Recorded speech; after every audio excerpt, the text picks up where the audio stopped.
Good to see you all again. My name is Galen Ettlin with KGW News, giving you a web update from my apartment. If you listen closely, you can hear the laundry machine in the background. I just started this week, and we are trying to be as resourceful as possible to get you the news you need. I'm recording and editing everything with my phone, my busted laptop, as you can see, and I'm also kind of cheating. Got a scrolling teleprompter here on my phone.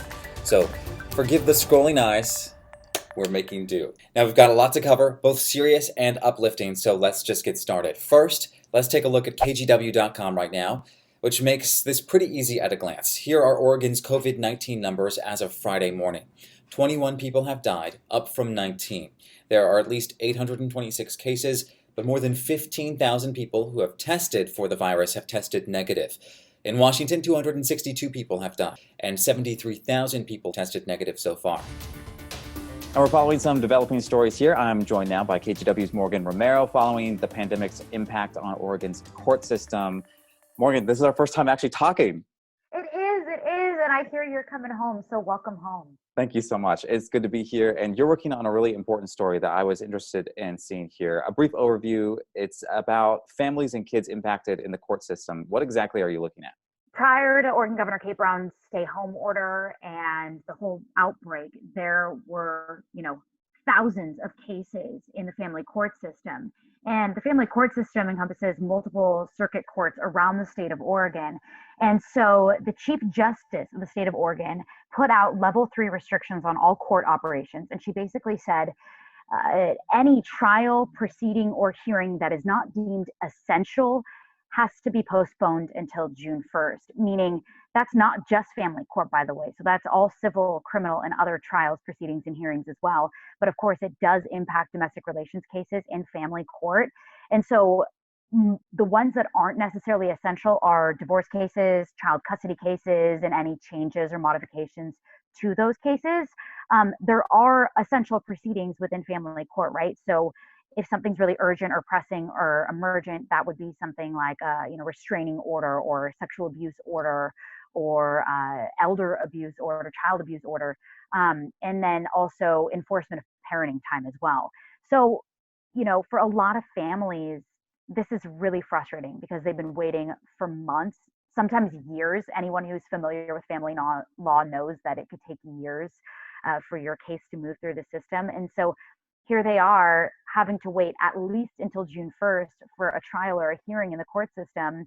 And it's defeating for a lot of these families. And in the meantime, kids are out of school. Maybe a lot of these parents are unemployed. So there's that factor as well. It's just amplifying all these emotions and all of these issues that have to do with child support or child custody, or even the idea that couples might get divorced. A lot of them are putting that on the back burner. So there's just, I could talk about it for days because there are so many ramifications that the stay-home order has on the family court system and the court system as a whole, simply due to the fact that the Chief Justice came out and said, we're going to impose all of these restrictions on operations.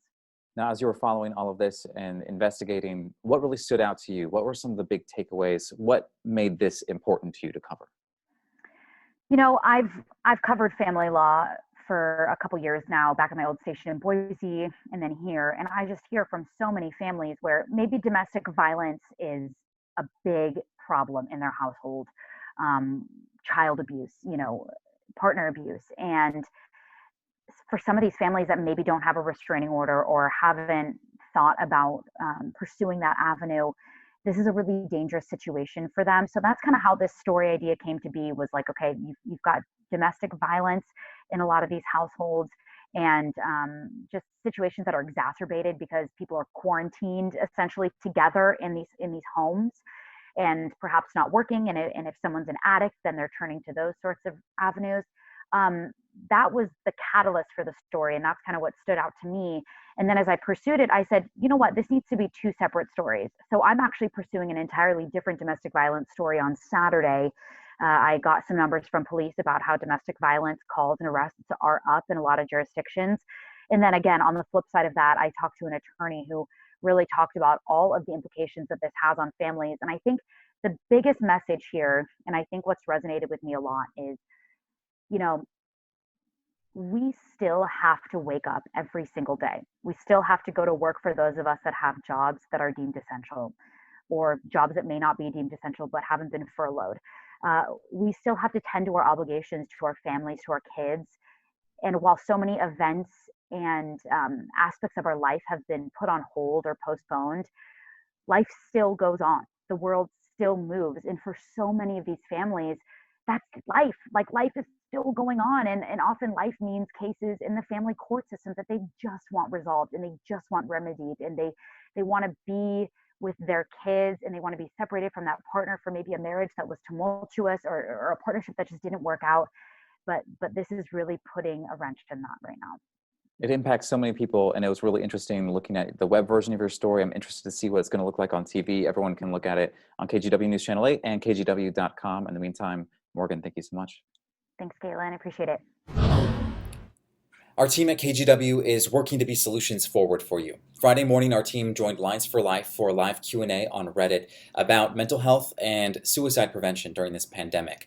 Now, it's hundreds of comments long on Reddit, so you can decide how deep you want to dive into it. It is linked on KGW.com.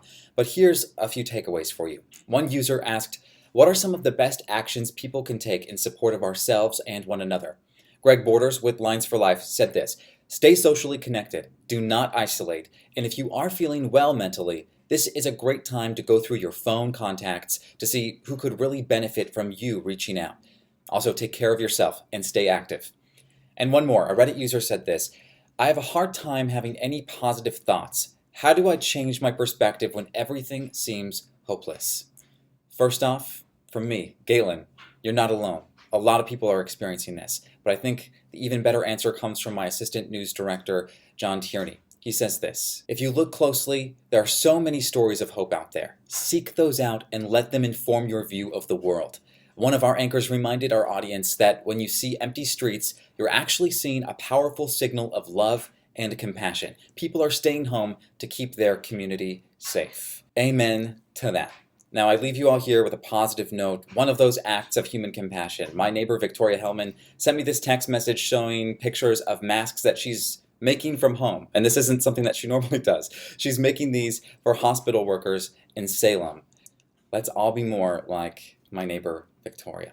Reach out anytime to KGW News or to me, Galen Ettlin. Thank you so much for watching. Be well, and see you soon.